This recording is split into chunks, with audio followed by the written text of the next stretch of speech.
What's up, guys? Thanks so much for clicking on the video. My name is Leah, and let's recap and review Real Housewives of Beverly Hills. This is season 14, episode 11. And what I will say, y'all, is Sutton had me over here in tears. And why is Dorit and Bose being delusional? I'm gonna need everybody to wake up. But let's get into this review.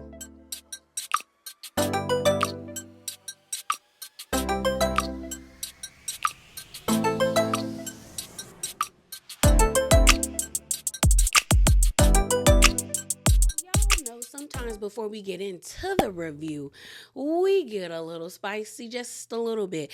And I just got one thing to talk to y'all about. So while I was rewatching the episodes so I could get my notes and everything, I was scrolling on Twitter and I saw this clip that was being retweeted around and people were sharing their thoughts. And it was a clip of Bose and what's her name? Dorit on the after show. And Bose really wasn't feeling what Sutton had to say about Keely. And so she had some not so nice things to say.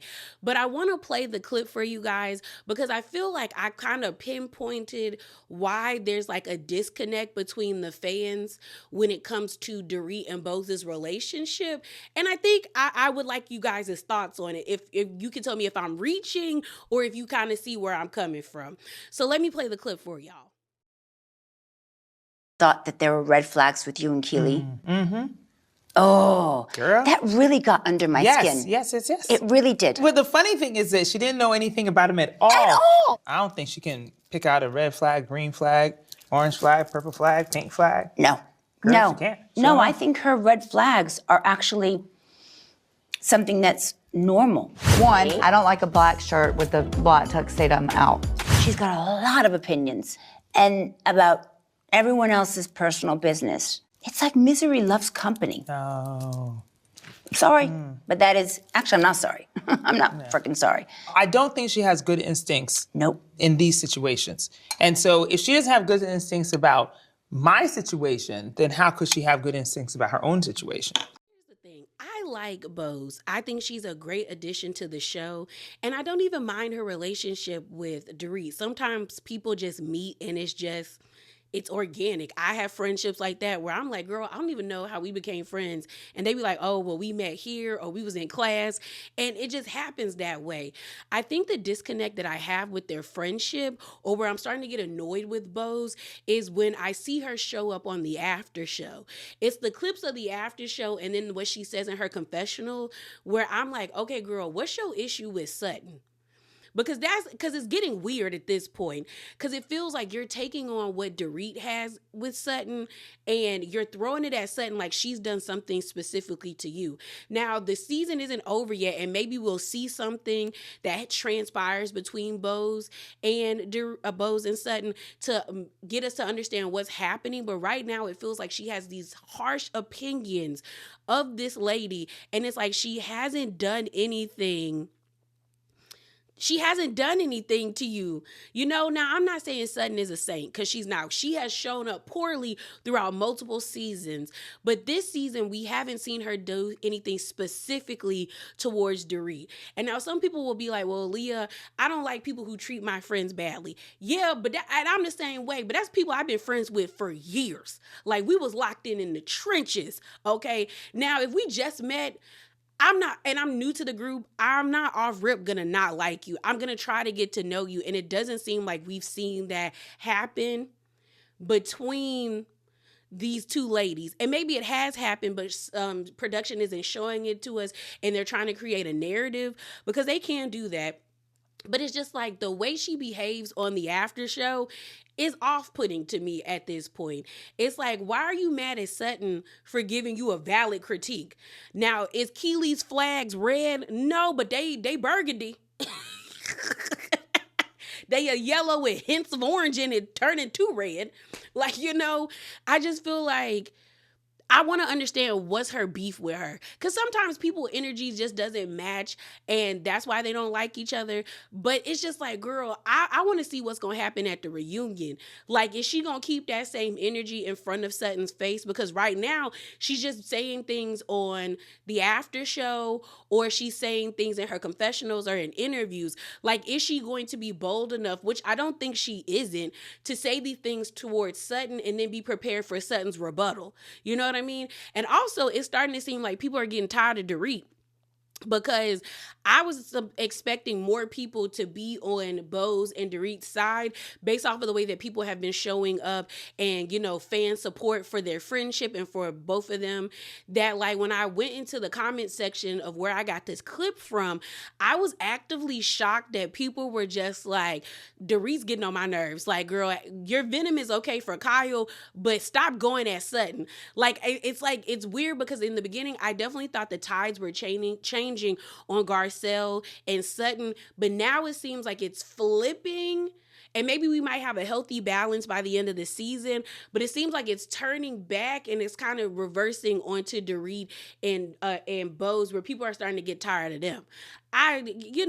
Just drop down in the comments and share your thoughts with me. Like, do you think I'm reaching, or like, do you still like Bose and you feel like she has valid critiques of Sutton, or do you feel like maybe there might be more to it? I just want to hear y'all thoughts about this episode. I'm gonna put the Augusta stuff together and then the Beverly Hills stuff together. So it opens up and we're still in Augusta and we see Kyle come into the house and she's winded. She's been running. Mind you, Sutton gave her the wrong directions and Reba told her, girl, you was headed to the cemetery. We see her go into the kitchen and her and Reba start to talk. We find out that Reba is a Cancer and also she was her father's favorite, which kind of contributes to her her personality of being like an overachiever and very like stoic in a way. And we find out that, like, you know, she knows for a fact she's not a nurturer. Where I cackle because I said the Cancers, I know, girl, emotional beings. And it doesn't matter if they are male, female, or in between. They all be emotions up and down, okay? Fall in love real quick. And I'd be like, girl, no ma'am, you know? So I was like, okay, at least you know you're not nurturing. We then see Avi come into the kitchen and he's basically asking Reba, like, hey girl, we about to have brunch. Do you want to go off and get ready while I start to get things going in the kitchen? And Reba's like, I am ready, okay? With a little spicy attitude, mind you. And Avi is just kind of like, are you? And she, honestly, all she had on was like a t-shirt and these blue shorts. And he was like, you sure you ready? And she was like, yeah, I am. I'm fully dressed. I said, Reba said, girl, we at the house. I'm not doing all of that. But also, it was funny because Avi was like, we're having brunch. And Reba was like, why aren't we having breakfast? And he looked at his thing. He said, because it's brunch time, Miss Reba. So we then see this scene of Kyle upstairs in the bathroom talking to Sutton. Kyle's getting her hair done. Sutton is putting on her makeup. And Kyle is letting Sutton know that she had a conversation with her mom, and her mom said that she wasn't nurturing. As Sutton is putting on her eyeshadow, she turned around and she's like, girl, what? She really told you that? She really said that she wasn't nurturing? She was like, yeah. She said she also told me about like being her father's favorite, and that probably contributes to her personality. And Sutton is like, wow, she told you all of that? All of that, bro. Wow, okay. Interesting, because she probably has never told Sutton this information. So then they start talking about her father. We found out that basically in a 6-year period, or I think 6 or 7 year period is when all of the things with her dad just came kind of crashing down. So when she was like 25 or 26, Sutton said that's when she started getting phone calls about her dad's behavior. We find out that he was chronically depressed and he was trying to self-medicate with like alcohol. Even though he had a medication like regimen, he wasn't really like keeping up with it. And so he was pretty much in and out of the hospital. Sutton even says that like there was 2 times they had to like physically shove him and put him into the car and like drive him off to the hospital. And she was like, it was hard for her because she never thought her dad, who she saw as this rock, like cracking, like that was very jarring for her. She says around, I think when she was 32 years old, 32 years old is when her dad unfortunately took his own life. And that was on December the 23rd, 2002. So, and I think it's just crazy that 2002 is legit like 23 years ago, because it still feels like it's still very relevant. But I always wonder what it's like for people who have lost or faced very traumatic events around the holiday times. Like, because to me, Christmas is like one of my favorite holidays. I like the energy that it brings. I like the TV specials. I like being around my family to a certain extent. Okay. But I like what Christmas signifies. And I just know that your father, like, passing away in that way has to be so traumatic that you probably don't view the holidays the same. So Sutton is just like, yeah, it was hurtful. So then we go downstairs and we see Avi in the kitchen, and he's basically asking Reba, who now feels like she's all put together because she put earrings on with her outfit. And he's like, hey, can you let me know if the grits are ready? Like, are they done? So then she kind of gets an attitude about like, the grits being in the oven and being like, if you keep leaving them on, they gonna dry out. And he was like, well, I was asking you, are they done, so I could turn off the oven? But I said, okay, Reba, chill out. Chill out, ma'am.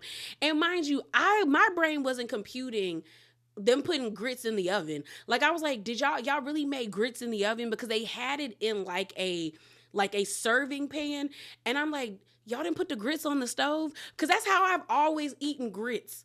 Like, my family eats grits, but it's only on the stove top. I've never seen anybody put grits in the oven. So I was like, well, maybe they were warming them up. But I was like, girl, I hope y'all didn't make them grits in the oven. That probably don't even taste right, okay? It needs to be in a pot, okay? So you then see Garcelle. Garcelle was already trying to help Avi in the morning, but he was just like, girl, no. Like, she acted, I got Sutton 3000 over here, the original Sutton over here, and I got the one upstairs. I'm going to just let them do what they do, and I'm going to just be here to mediate, okay? But we actually see Avi ask Reba and Garcelle, do they want something to drink so he could whip them something up? And so he kept naming out drinks that he could make, and she was like, no, I don't like that. I said, okay, girl, okay. And then he settled on like a Bloody Mary. And so then as he's making the drink, and as Reba and Garcelle are talking, because Garcelle was like, how did you sleep? And Reba was like, no, I slept fine. And then they start kind of laughing because Reba starts like just being Reba. And she ends up saying like, Sutton and Reba, same person. Oddly, they're very odd, but also very lovable.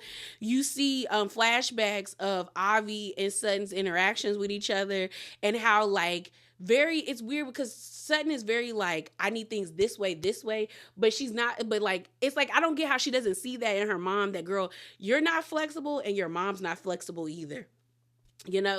So she was just, so Garcelle's like so much Sutton. So then we end up finding out that Reba is retiring because, she 82 years old and she ain't got time to be a therapist no more. I think she might be a psychiatrist.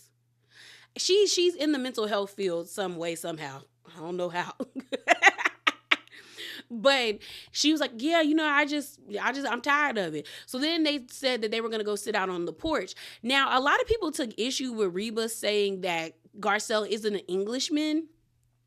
Now, I'm saying this as somebody who is Southern. Like, I'm a Black girl who's been born and raised in the suburbs of the South, okay? Well, I wasn't born in the South. I was actually born up north, but my family migrated to the South.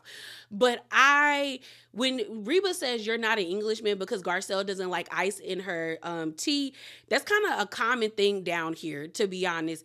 And when she also points out that only Northerners do that, where they don't put a lot of ice in their tea, that's the same thing, because down here, sweet tea always has ice in it. You rarely see people drink sweet tea without ice in it, or a drink without ice in it, to be honest. And I don't think that was like a racist dig, because I'm like, we say that down here too, like, girl, you not from the South if you not putting ice in your drink. You know what I'm saying? But I know up north, that's not really like a common thing like that. And I think the other part about this that's funny to me is because Reba definitely has her moments where it's giving daughter the Confederacy, okay? But then also I think about how I've met a lot of Rebas. I know a few Rebas. And it's just like, that's just how they are, And they treat everybody pretty much the same way. They have certain people they'll be a little nicer with, a little funny with. But for the most part, they are very like, they pick at you. They pick at you, or they say slick things, or they throw shots at you, but it's not racist, but that's not to say that they don't have racist tendencies or tendencies that are built in bigotry and prejudices. But it's just kind of like at moments when Reba says things to Garcelle, I'm like, I don't think Reba not being racist, Reba just being Reba. But then there are moments with the energy where you're just like, ooh, Reba. It's giving Confederacy, But it's just interesting because like I said, I know some Rebas. I've met some Rebas. I've worked with Rebas. I've had friends whose grandmothers are a Reba. And they have been kind of like, to me. But then once they get to know me, they white grandmothers is asking them, how Leah do it? So I'm just kind of like, I don't know. But I do feel like if people are feeling uncomfortable or they feel cringy by the interactions, I do think that's a valid way to feel, because it is cringy at times and it can be uncomfortable, but that is real life experiences. Sit down between Reba and Garcelle. Now, Garcelle, I like you, girl, but you was overstepping. Girl, this was not a conversation you needed to have with Miss Reba. Because one, like you said, you didn't grow up with this family. Your friendship is with Sutton. It'd be different if you were like a family friend and you have seen the turmoil and the bond between Sutton. But girl, yeah, you overstep. So basically they sitting on the porch and Garcelle basically tells Reba that, Sutton is looking for more from you. And Reba even told Garcelle, girl, I don't see that where that's any of your business, because they flash back to when they were in Oceanside and Sutton says, I know my mom loves me, but I don't know if she really likes me, and I don't know if I've ever made her proud as a daughter.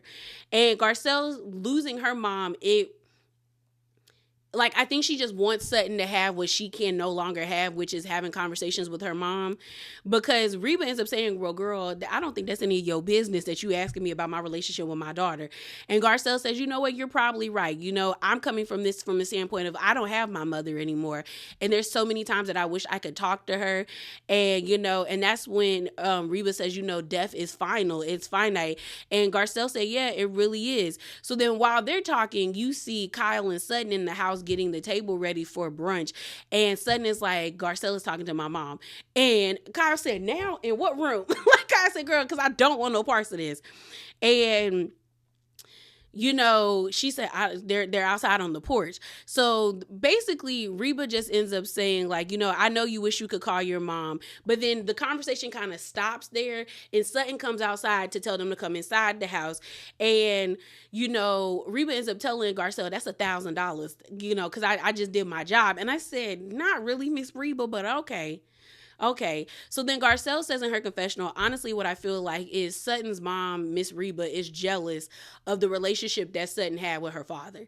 And that could be true. Maybe Reba always wanted to have a closer relationship with Sutton, but because she wasn't brought up that way, it probably did slightly bother her that Sutton gravitated more to her father while, she is vying for this relationship, but she can't connect with her child because that's not how Reba was raised. It's a complicated situation. And honestly, with all of this information, I definitely think that Sutton needs to go to therapy. You need to sit down and really talk to somebody about the resentment you have towards your mother. And maybe that will help you to not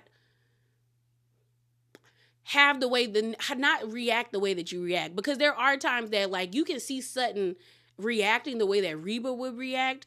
And the way that I feel like Sutton could combat that is if she actually talks through her feelings and she's able to see okay, I'm about to cuss you out because I'm Reba's daughter, but I'm going to keep it in because I'm Sutton Strat and I'm trying to be on a better path. But I think without Sutton talking to somebody, it causes her to regress back to what she's seen and learned from her mother. You know what I mean? So they sit down to have breakfast or brunch. They're all talking about how good the food is. And then Sutton ends up saying that she wants to go back to her childhood home. It was made in Sutton said 1933, but Reba corrected her and said 1938.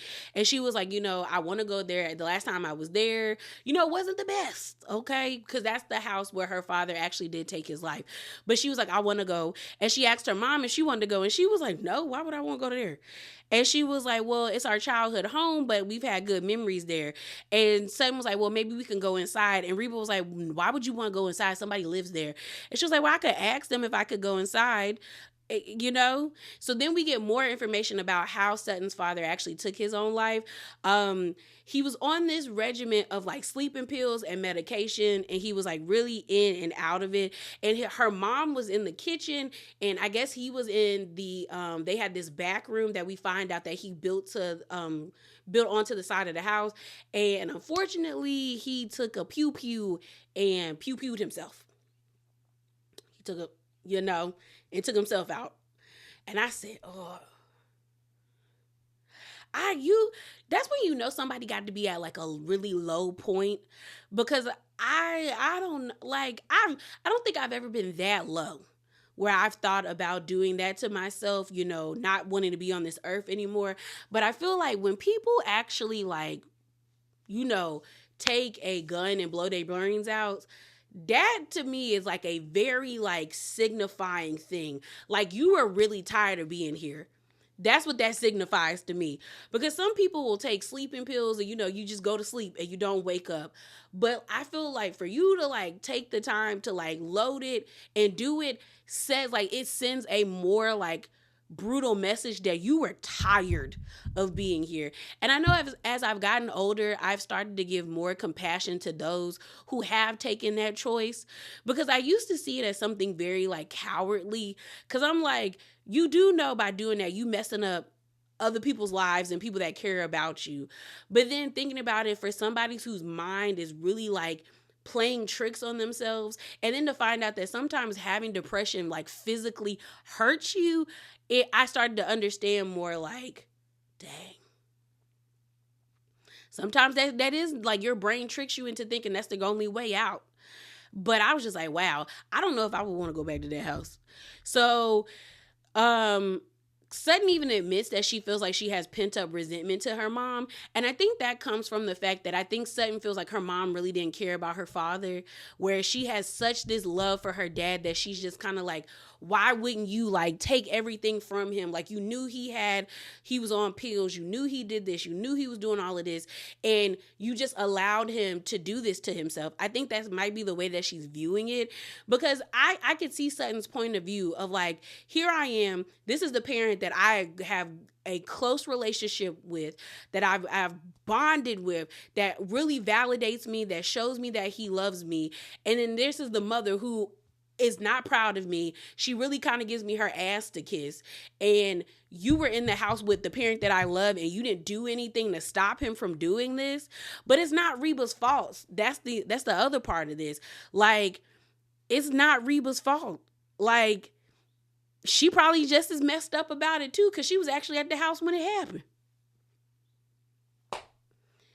And and because Reba doesn't express herself, we probably really don't know legit how she truly feels about that man. Like, she could have hated him, and that's why she didn't help. Or maybe she had gotten to the point in that marriage where, because he was breaking down so heavily, he was drinking, he was in and out of hospital, she might have already grieved him before he physically was gone. Maybe mentally she knew it was never going to be the same. But it's like, I don't think Sutton should be holding that against her mom. And that's why Sutton needs therapy. We'll find out that Reba doesn't even really talk about this. And I think that also aids in why Sutton views her mom in a certain way.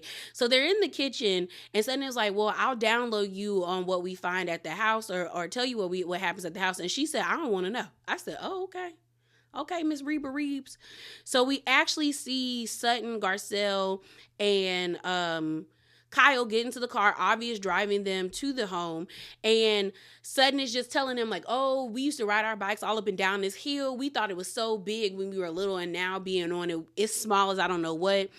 Garcelle is in her confessional like how I would be.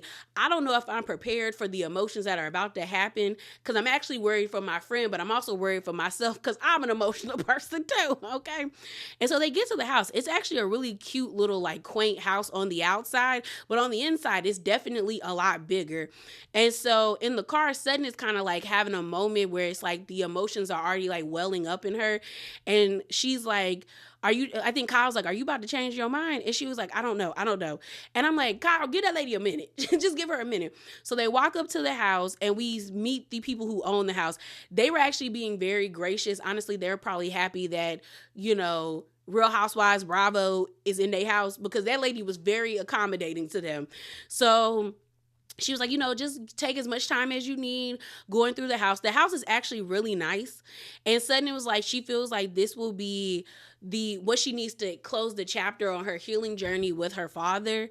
And so she was just like, because she loved him so much. Now, mind you, y'all, I was good up until we got to this part of the episode. And when I tell you the tears started flowing, especially when she started to describe how she felt bad that she didn't spend time with her father. And it could be just because it's my daddy's birthday today, and we're celebrating with him tonight. But I just like, the way I love my daddy, I don't consider myself like a daddy's girl, or like like a mother's daughter, whatever you call yourself if you're really close to your mom. I feel like I'm equally as close to both of my parents, because like, I rocks with my parents. My parents love me and I love them and they support me. But I just, if I lost any of them to what happened, like to the way Sutton lost her father, I don't think I'd be good to nobody. And I just started like legit, when she started describing what happened, girl, all of this was wet. I said, oh my God, calm down, Leah. I was like, why am I crying? I said, stop. And the thing about it is, like, I hate crying. I hate it. And I'm not saying I hate crying in the sense of, like, I think crying is a bad thing. It's just with me, when I start crying, sometimes I can't stop. Like I just... And it just will, and then I hate how like it gets like really like raw under here. And I was just like, Lord. So then they start showing us like flashback pictures of Sutton and her brother when like she was 9 and he was 6. She goes into her parents' room. They show us pictures of Sutton early on. And then they get to this one part of the house that was an add-on that her father built, that he designed and built. And this is actually the last place where he actually, this is the last place where Sutton saw her dad alive, pretty much. And she just was like, she's kind of mad at herself. Like, it was the day for a dance recital. She had came over to the house to get some wine because they were going to have like an after party. And she said normally like her dad, whenever they would see each other, he would like either thumbs her up when she was leaving the house, or they would like, I don't know, like high five each other. Just to signify, hey girl, I see you and stuff like that. And she's like, they started that when she was like in middle school or high school when she would get on the bus. But she said that day she told her dad bye, but he didn't acknowledge her. So she just like grabbed his toe before leaving. And then unfortunately, what happened. And she's like, it was so selfish of me. Like, I should have sat down with him and talked to him. And I was like, girl, how would you know your daddy was about to do that? That's the other part. Like, how would you have known that man was going to do that? Like, and she was just like, I should have sat with him. And I was just like, and she was like, you just never know. And girl, when she said, you just never know, and I should have sat with him, I'm telling y'all, I was in here like, ooh, good Lord. And then Garcelle started crying. And then Kyle, you could tell, was trying not to cry because like her eyes were getting glassy. And they hug her. And she was just like, I just feel like she should not be beating herself up about her daddy. Like, that man had chronic depression. There was really nothing you could do other than the impossible, like getting him a new brain or forcing him to get on a good regimen. But like, if he already had started self-medicating with alcohol, you kind of lost the battle, because alcohol makes depression worse, a lot worse. They leave the house, and Sutton thanks the ladies that own the home now for allowing them to be in their home. Sutton is like, that was like a month's worth of therapy. I said, girl, you need to go to therapy ASAP. Okay, you need therapy. Okay. And so, she says in her confessional, like, my mom is 82 years old. And she was just kind of like, my mom has had a rough life ever since my dad passed away, like a rough go at things. And she's just kind of like, I want her last couple of years to be good. Me and my mom ain't been right since what happened with my dad, and I just want to be in a better place with her. And I'm just hoping, like, we can get on a better track, because I want to be a good daughter to her and things of that nature, because she was like, I love my mom. And I'm just like, do you just accept her? Because that's the thing. I feel like at this point, girl, you just have to accept Reba for who Reba is and move on. But it's also like, is it wrong for her to like want to have that relationship with her? Which I don't think it is, but it's just kind of like, dang. Like, y'all couldn't get right in her 60s? or her, like, you know what I'm saying? But it's just kind of like, wow, that's a lot. That's a lot. Like, you already kind of feel some type of way because Reba is always giving credit to Christian and worrying about Christian and how Christian is.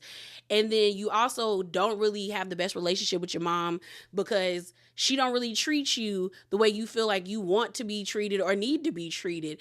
And it's just kind of like, do you just leave Reba where she's at and like kind of let her live out her days just being Reba, or do you try to mend the relationship? I don't know. Because I'm trying to think, like, would I do that with my parents? I don't know.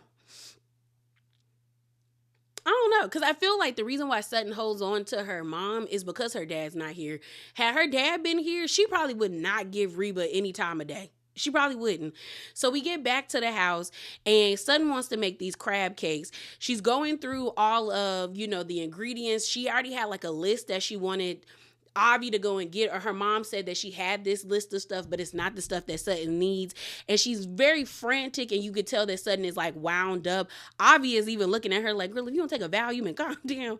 And so we find out that Sutton's dad used to make these wonderful like crab cakes, and her mom loved them. So she wants to make them as well. We find out the day after her daddy, took himself out, Reba gonna make Sutton or tell Sutton to make crab cakes. And she said she burned them. Girl, of course you burned them. Yeah, what? When I tell you I ought to cuss Reba out, didn't I? How dare you ask me to make my daddy's famous crab cakes and he ain't here no more? Are you loca? What's wrong with you? I said, Reba, girl, ma'am. So Sutton ends up saying, like, she's just like nervous about having this conversation. We then end up seeing Garcelle run upstairs and check on Kyle. She said, girl, Sutton is going through it. And we get a new confessional from Kyle. I don't know how I feel about this. I don't know if I like it or not. I don't even know if I like her hair. But I think what Kyle said was true. Like, girl, you're just trying to talk to your mom and get your feelings out. Like, she's 83 years old. She not changing. Or 82 years old. That lady not changing. So you just telling her how you feel so you can actually like verbalize it to her and move on. And so Kyle says in her confessional, honestly, she just thinks Sutton is scared. And she probably is. She very much probably is. So we actually see, I think her name is Cheryl, who is the housekeeper at the house. And Avi is like, Cheryl, can you go get Reba? And Cheryl looked like Reba be getting on her nerves. Because the way that Cheryl walked out that door, like, okay, I'll go get her. It was a very much like, here we go. And you see Cheryl go to Reba's house, and Reba is like, I'm on my way. And Cheryl's like, okay, Reba. I know Cheryl is tired of Reba. Cheryl is tired of Reba. They have a beautiful dog. Dixie, Reba's dog is beautiful. It's an Afghan. Those are really pretty dogs, but like the grooming bill on them is expensive, but they're gorgeous dogs. So Sutton, before she has a conversation with her mom, she ends up showing these her new, like, I guess capsule like fashion line, which I was kind of confused. I guess these are like vintage pieces that are going to be a part of a collection that Sutton is doing. And she was trying to explain to her mom about it because she was just like, my mom is a career woman and I want her to be proud of me the same way I'm proud of her in the way that she has shown up in her career. So she tries to like explain to her mom about it. And her mom decides to compare it to getting ground beef here in America, but the beef is made in Cuba. The way she said it's in Cuba. I said, Reba, what does that have to do with clothes? Because Sutton was trying to explain that, like, she gets pieces from London and they come here and it's like a very intricate process because they have to have the right serums and all of this. And Reba's like, oh, like the ground beef. I said, okay, Reba. Okay, Reba. So then while they're in the kitchen, you see Kyle and Ivy and Garcelle on the steps, just like by the steps, listening, trying to understand, like, they're like, girl, what they talking about in there? Because now Sutton is going to tell her mom how she genuinely feels. So she basically says, I talked to my brother yesterday. We find his name is John Clark. And you see in the flashback that Sutton is like, do you think mom is proud of me? And John Clark was like, yeah. But Sutton is like, but she don't never say it. She never says it. And he's like, well, you know how mom, you know, boys and their mamas, he gonna ride for his mama. He was like, you know how she is in her profession, and you know how she has to be being a therapist or what she does for a line of work. And Sutton is like, I get that, but I'm not one of her clients. So basically, Sutton ends up telling her mom, you have never told me that you were proud of me. Reba looked at her like, why do I need to say that? You should know I'm proud of you. I said, Reba. And she was like, well, okay, I'm proud of you. I said, Reba. See, now that would have caused an argument because I'd been like, girl, I don't want it from you if you're going to throw it out like that. But Reba ends up saying that, you know, you don't even really say like, I love you. So then Reba says, honestly, saying I love you is kind of trite and inconsequential. People are always overly using it over and over again. I said, not her saying that saying I love you to your children is trite and inconsequential. But then you got Reba basically expressing and giving us a little more insight to her. Reba grew up after World War II. Okay, so you know after that, the vibes were different in America for a lot of people. And Reba basically said, like, no one ever called me pretty. No one said they loved me. No one ever was championing me. You just did what you had to do. She said, back in my day, you just used to leave your kids in the crib and let them cry. You know, I'm a little different. And so Sutton ends up saying, like, well, I don't think telling your children that you love them or that you're proud of them is trite or inconsequential. Like, I think that's important. And I think it is too.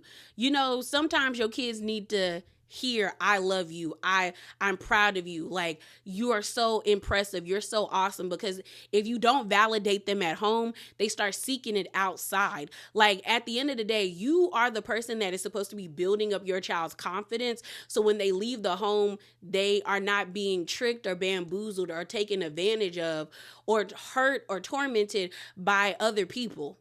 Because there are some people who will take advantage of people that they know that have low self-esteem or that they can tell seek validation outside of themselves. Like, it is your job as a parent to do that. Like, it's important to tell your children, I love you. I care about you. I'm proud of you.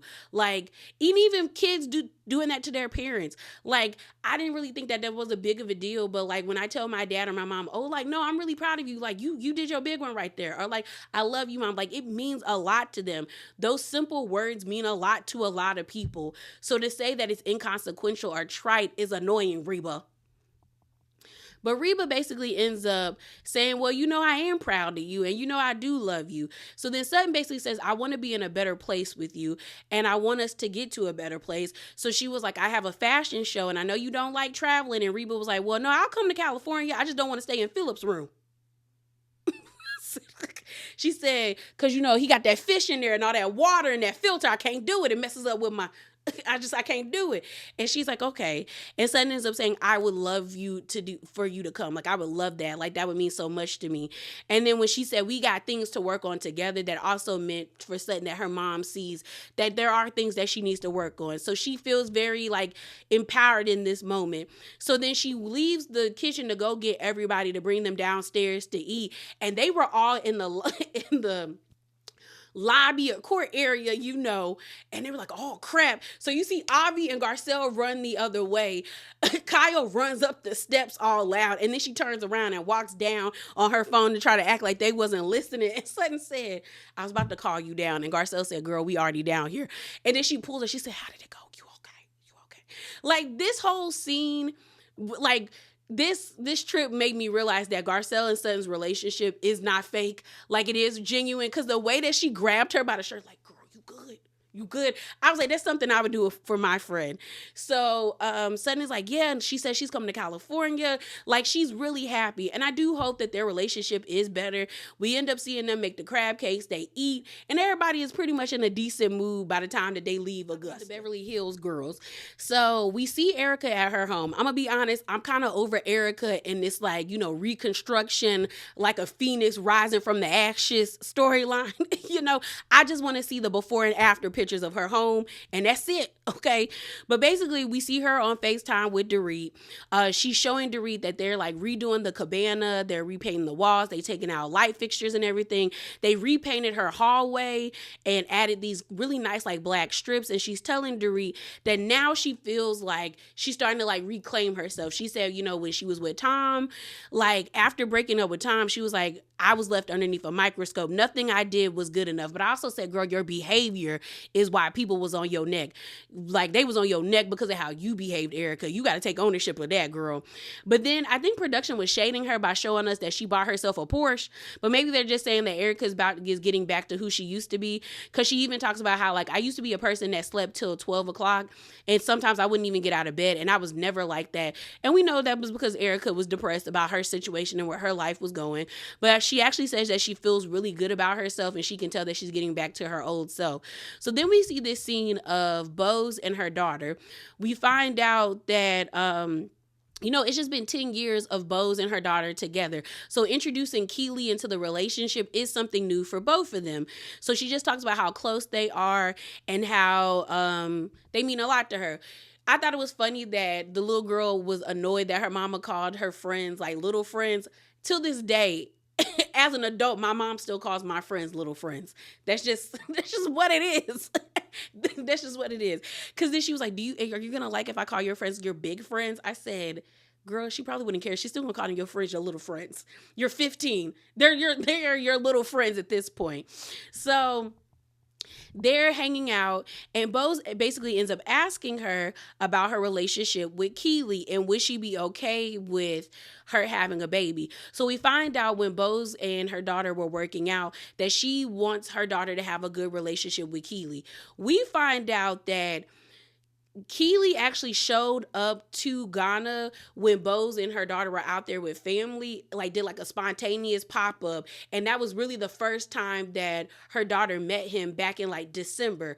So her daughter's like, how long have y'all been dating? Because when you told me y'all was dating, it was kind of like, this is my friend, but you made the eyebrows thing to let me know that like, he was more than a friend, okay? So Bose says 8 years, 8 months. They've been dating for 8 months. And so she was like, how do you feel about me having like a baby with him? You know what I'm saying? And the daughter said something where she was like, I'm trying to find the right words. And Bose was like, say whatever you feel. And she was like, I know our relationship is ever evolving and I think it's evolving in a great place, but I think it would be okay for you to have a child since I'm about to leave. So Bose was like, are you worried that I'm going to be lonely? And she was like, no, but I feel like I want someone else to have that bond with you that I have with you.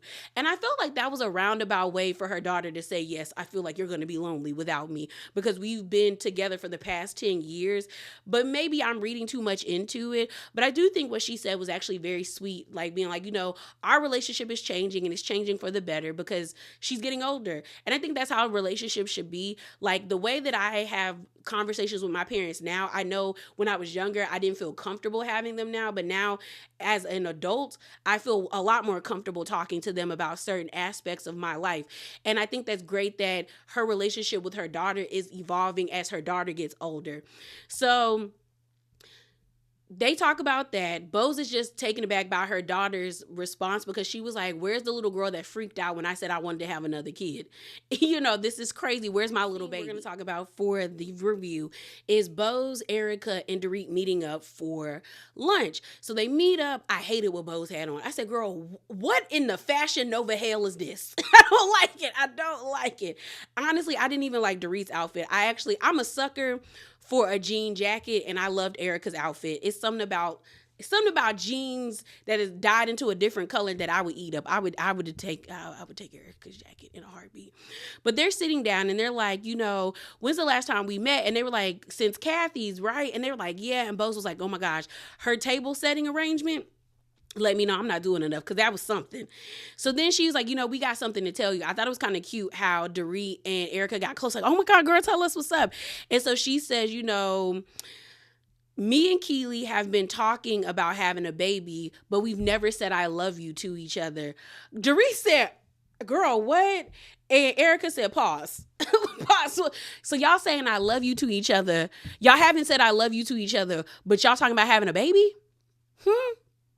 Make that make sense to me. And Erica is like, that don't, she was like, I don't understand the point of having a baby. with a man that you haven't said I love you to yet. So then Bose ends up saying that she finds herself wanting to say it to him, but she doesn't want to be the first one to say it. And Dorit was like, yeah, you don't want to be the first one to say it, but you need to be like, Keely, do you feel this way about me? And Erica's like, no, don't do that, because then when he says it, it feels like you're forcing him to say it. I think that's a burgundy flag, girl. I get it. Bose is of a certain age. She's 48 years old. If she does want to have a child, time is a ticking, okay? But I just don't understand wanting to have a baby and you're wanting to have it with a man that hasn't said I love you, but you also want him to marry you because you're not comfortable having a baby out of wedlock. That doesn't make sense to me. It's delusional. It's delusional, my good sir, my good sis. Like, I don't understand that, girl. And I was with Erica like, that doesn't make sense. And even Dorit was like, But then Bose ends up saying in her confessional that she is like, why? She was like, she knows Keely loves her and she loves him, but we're just talking about things that we know that are going to come. I said, girl, you say this, but watch we see you next season and you still ain't got no commitment from that man because you're not pushing him to give you a commitment. Because he told you last episode he likes the fact that you don't rush him. What are you doing? You too smart and too pretty for this. It's giving bird, Bose. I don't like it. Fix it. Fix it fast. Okay. So then the conversation shifts to Dorit. We find out that Dorit and PK finally had a conversation. And so they're like, okay, so girl, what happened? She basically says that he acted like nothing really happened and that they were basically just two friends talking on the phone. And so both Erica and Bose are like, girl, what? So then Dorit basically said, I told PK, I need you to slow down on making all of these decisions because if we're not okay, the kids aren't okay. So then Bose says, what you want is for you to catch your breath, but that's not for the kids, that's for you. And so then Dorit's like, wait. No, if me catching my breath is for my kids. And she's like, let me explain because I feel like it's getting a little confusing because Erica ends up saying that like, are you still in love with him? What's not happening? What's not computing? And so Dorita's like, I'm not in love with him. We just need to be on the same page. So they were like, so what about this is the new PK? And she's like, well, you guys, the person that y'all saw, that's not PK. They were like, so the email and all of that, what was that? They were like, she's like, that was PK raging out, but that wasn't really him. I said, girl, what?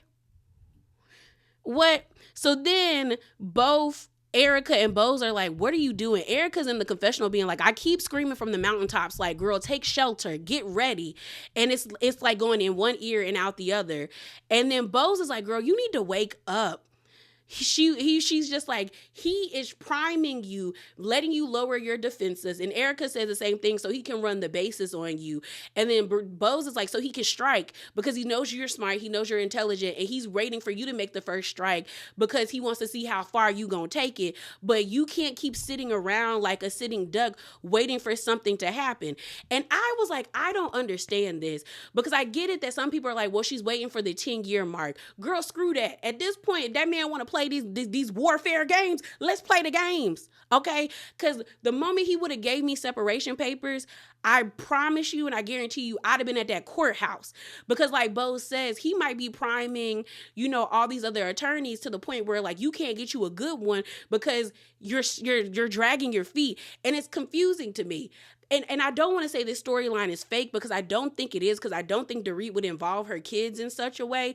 But I just feel like the way that she's going about it is just making her look stupid. And it's starting to feel like, girl, what you saying is not what's happening.